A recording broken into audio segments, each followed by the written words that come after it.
Good morning. And this is a step up from Microsoft Teams. So I'm Andrew Stuart. I'm the Senior CRM Manager for Technology at DAZN, and I'm here to take you through the journey that DAZN and Optimove have been on together over the last 18 months as we strive to create a marketing stack that enables us to deliver a smarter approach to our customer targeting strategies. So firstly, before we get into all that, it's probably best to take a step back and introduce you to who exactly DAZN are and what it is that we do on a day-to-day basis. So within the UK, DAZN is perhaps best known as the home of Anthony Joshua, who's our special advisor, Matchroom Boxing, and more recently, the X Series influencer boxing events, which have included headline cards such as KSI v Tommy Fury and opened up boxing to a whole new audience. However, globally, DAZN is the world's leading live sports streaming service. It's available in over 200 territories and is home to some of the globe's biggest sporting events, including the Super Bowl, El Clasico, F1, and a whole lot more. So if we actually take a look at the global footprint of DAZN, as we said, we've got global content available across all markets, including Matchroom Boxing, Live Golf. We supplement this, though, by honing in on selected core markets, such as Spain, the DACH region, Italy, and Japan, where we hold key domestic rights to enhance the product, such as La Liga, Formula 1, and MotoGP in Spain, Serie A in Italy, and the Champions League and Bundesliga in the DACH region. We're also at the forefront of the charge for women's sport. We broadcast the UEFA Women's Champions League and a number of top European leagues free of charge, and growing this area of sport is a core commitment of the brand. Now, what's important to note, particularly within those core markets, is that no two markets are really the same, and I think this illustrates that fairly clearly. The complexion of different rights means we acquire an eclectic base of consumers, from hardcore football fans and motorsport petrol heads, to the more casual fan, who maybe signs up to watch the big fight, but is less invested in small haul boxing cards. The one thing uniting this base, though, is their love for sport, the irrational, sometimes partisan nature of following a team, and for millions of customers every week, DAZN provides that portal to see their favorite team live on TV. In terms of how DAZN can be consumed, we've worked with the ethos that sport should be able to be consumed at home and on the go, and the product has been built to enable the best possible experience for both scenarios, with smart TV and games console integrations, a dedicated mobile app, and web streaming capability. We also connect with a number of key partners, such as Sky, Telefonica, and Amazon Prime Video, to deliver DAZN to as many customers as possible through as many outlets as possible. In recent years, though, DAZN as a product has begun to evolve. Now, we've never been shy about our aim to become the ultimate sports destination platform. And as the business continues to grow, we've looked to unlock additional revenue streams and opportunities to enhance the customer experience. Now, alongside a standard DAZN subscription, now we offer additional single event pay-per-view subscriptions and additional standalone subscriptions, the biggest of which being NFL Game Pass International. Since 2023, DAZN is the global distributor for NFL Game Pass International, allowing fans total access to the NFL, streaming all games live from pre-season to the Super Bowl, alongside exclusive original content. And again, it's just another way of opening up a whole new market that DAZN hasn't targeted in the past. We also recently launched a partnership with FIBA, Global Basketball, to distribute their Courtside 1891 content via DAZN, and we expect that in the coming months and years, these channels will continue to grow. We've also partnered with Pragmatic Group to create a recreational betting product, DAZN Bet, that's looking to become increasingly integrated in the platform in selected markets and is a key area that we'll be looking to grow in the coming years.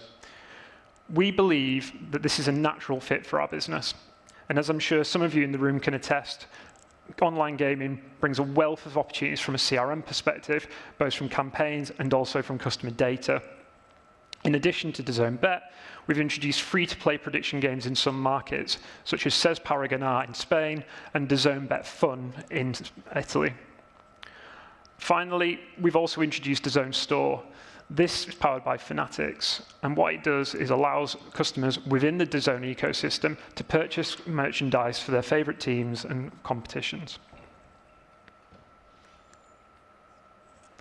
Now, this is all well and good, but what does it actually mean for CRM at DAZN, our overarching strategy, and how we actually execute it? Well, it can mean a number of things. So we're relatively fortunate that we've got a rich supply of behavioral data that covers a very diverse global customer base in terms of what they watch from a team level, sport level, competition level, how they watch it from device, time of day, length of stay, and how they actually interact with DAZN as a product and brand in general. However, due to the scale and the growing complexity of this data, digesting and transforming it into actionable insights has been a long-running issue for DAZN. In addition, as the business continues to diversify and gives customers a greater deal of choice, a complex mix of rights, products, and new revenue streams has brought with it competing business priorities and the ensuing variety of messages that customers can be retargeted with.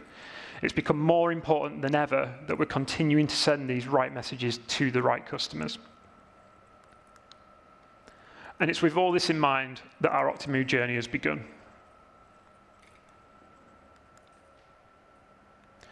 So, as a subscription business, and as a CRM team operating within that area, we perhaps don't operate in the same way as a traditional e-commerce or iGaming company, in that value is historically driven purely by increased tenure and keeping customers active, as opposed to pushing for repeat purchases and increasing ARPU. In the past, DAZN's had a fairly simple pricing structure, with most customers being acquired on the same above-the-line pricing on a monthly pass which could be cancelled any time. It's only really in the last 12 months that we've managed to look at discounted offers for customers, particularly within save and retain journeys. But generally speaking, value hasn't been something that we've always considered in the long run.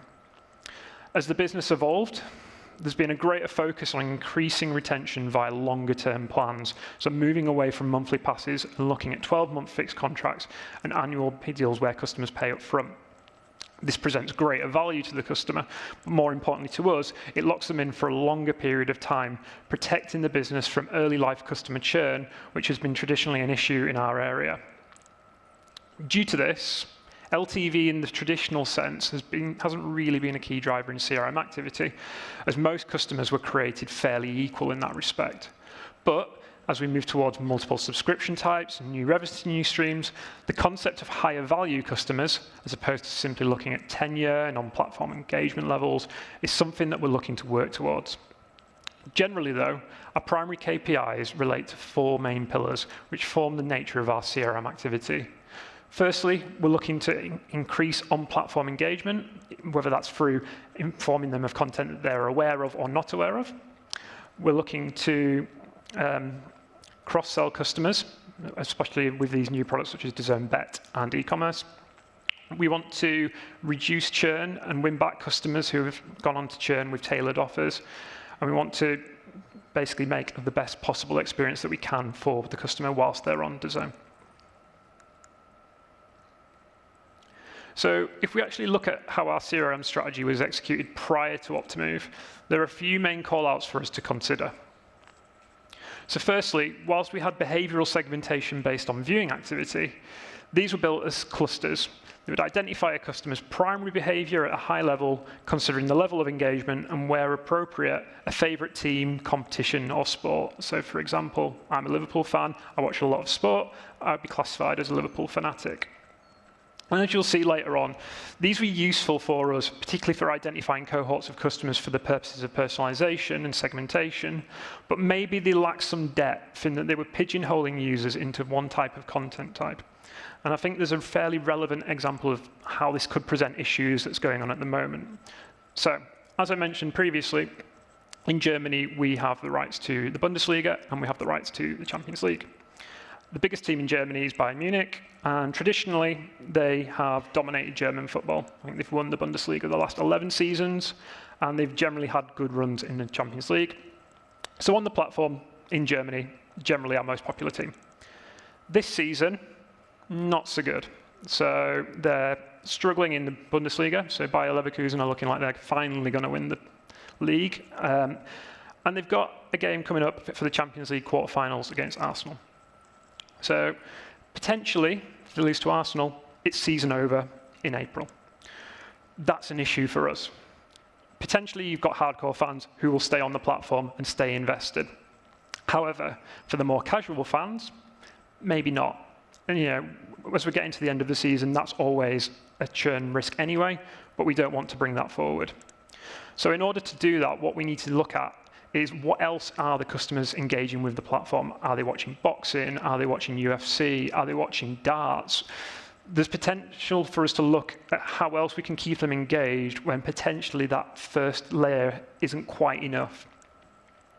But other issues we had related to the complex data builds. So in terms of setting up campaigns, we'd be using SQL, and this would be done by dedicated operational staff.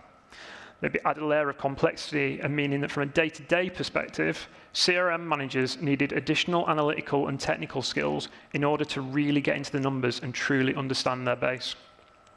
Campaigns were built as a hybrid mix between always-on automated lifecycle journeys that were triggered at key customer touchpoints, such as cancellation, onboarding, and event-led BAU campaigns that were more geared around promoting on-platform content on a regular basis. But one main drawback that related in this scenario is analytical resource. So given the nature of the build, the scale of our CRM teams, and the sheer number of campaigns being delivered, gaining key insights quickly was difficult.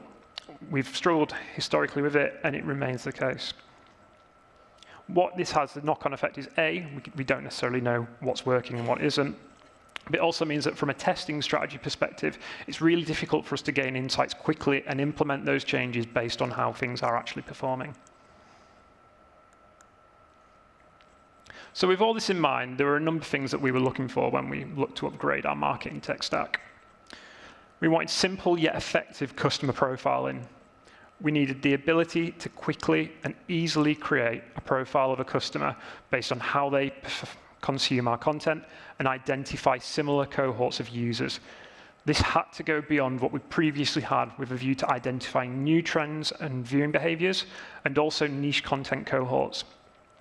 We needed efficiency with who we target, when we target, how we target.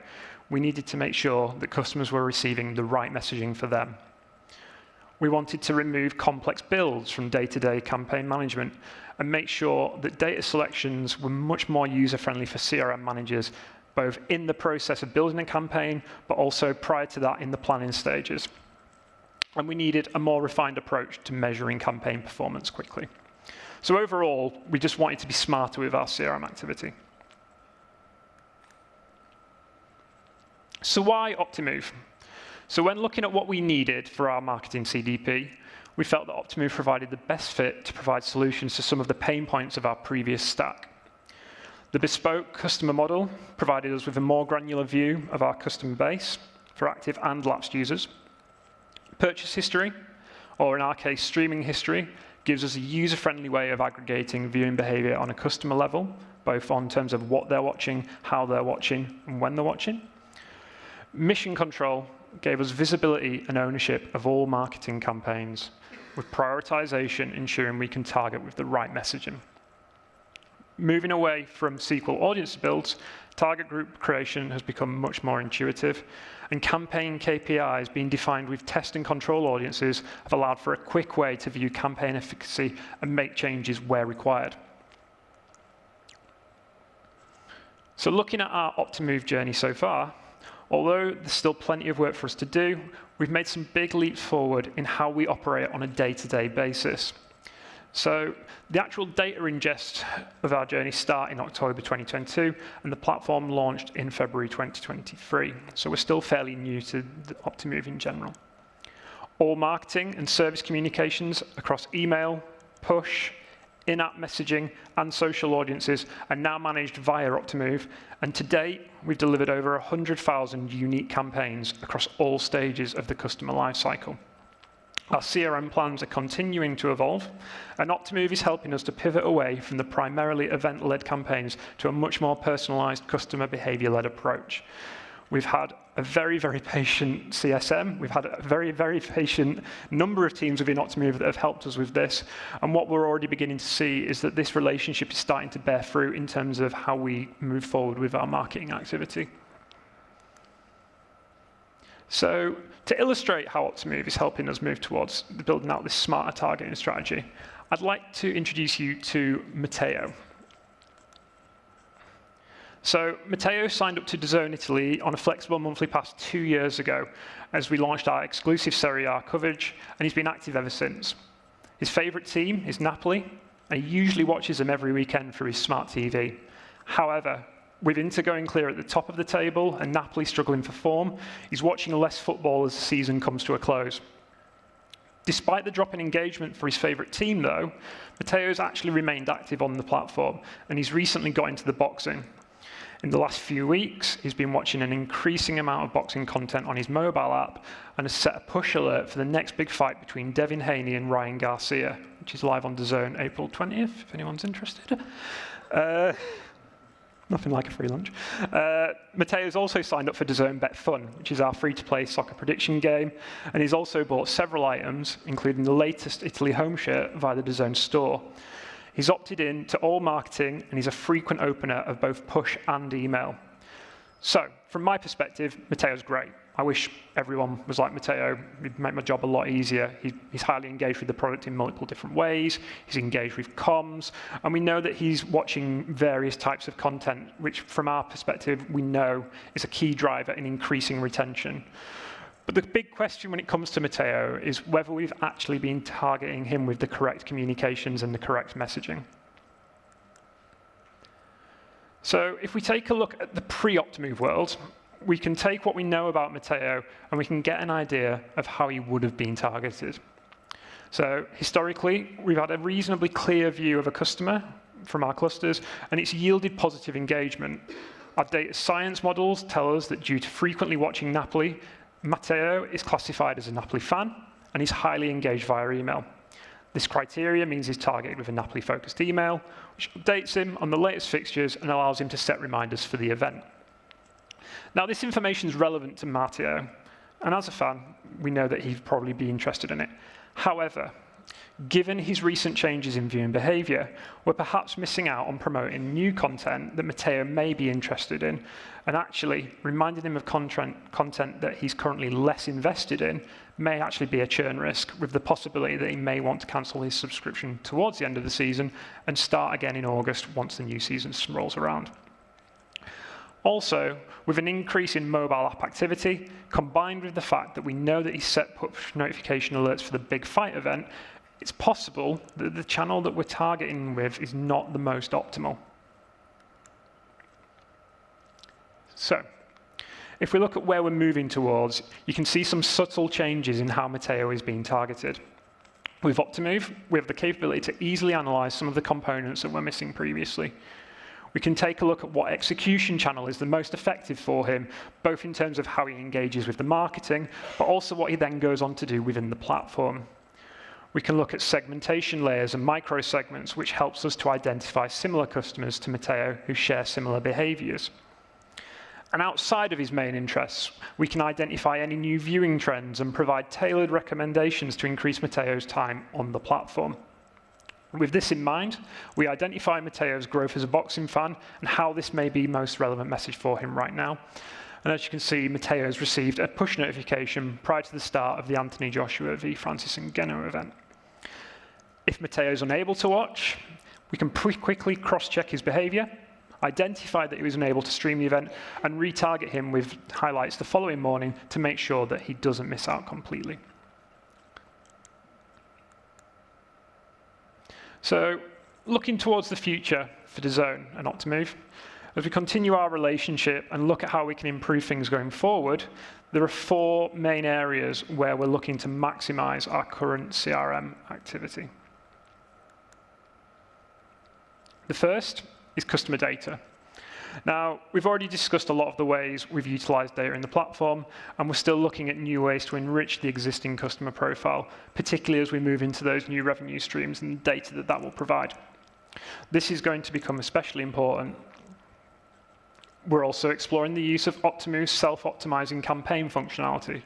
So this is becoming especially important as the number of different message types increases and business priorities. So when considering frequency analysis, we know there is a danger of oversaturating customers with communications. So ensuring that we're only sending the right messaging to users when they may be eligible to receive 4 or 5 across the week is going to be really, really important.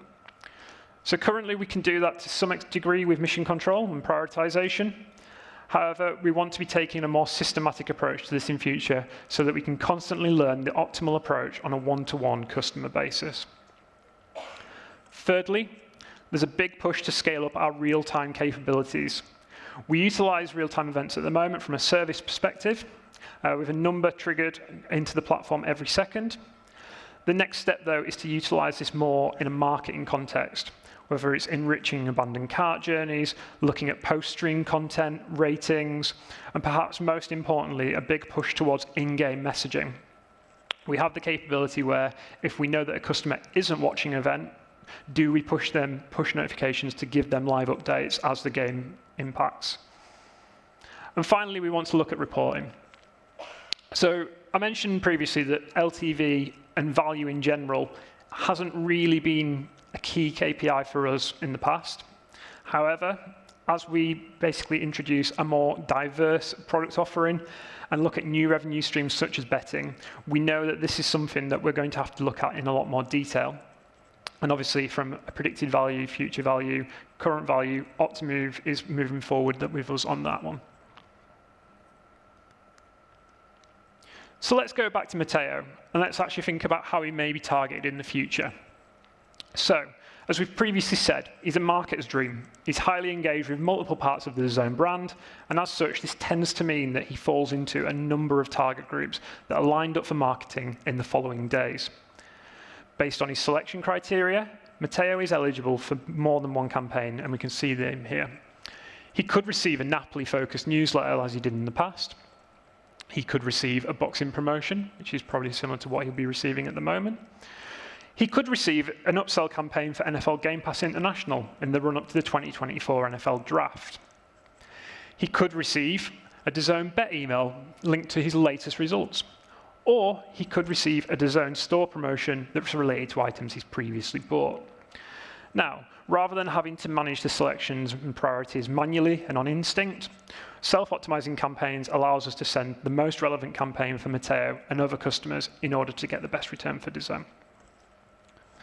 Moving forward, this is something that we need to test, but we know that it's the direction that we'll be looking to move ahead with in the future. So, the future looks very bright for DAZN. The business is pivoting towards becoming the ultimate sports destination platform, and as we continue to work with Optimove, we hope to see a lot of you with us along the way. Thank you for your time, and enjoy the rest of your day at Optimove Connect. Thanks.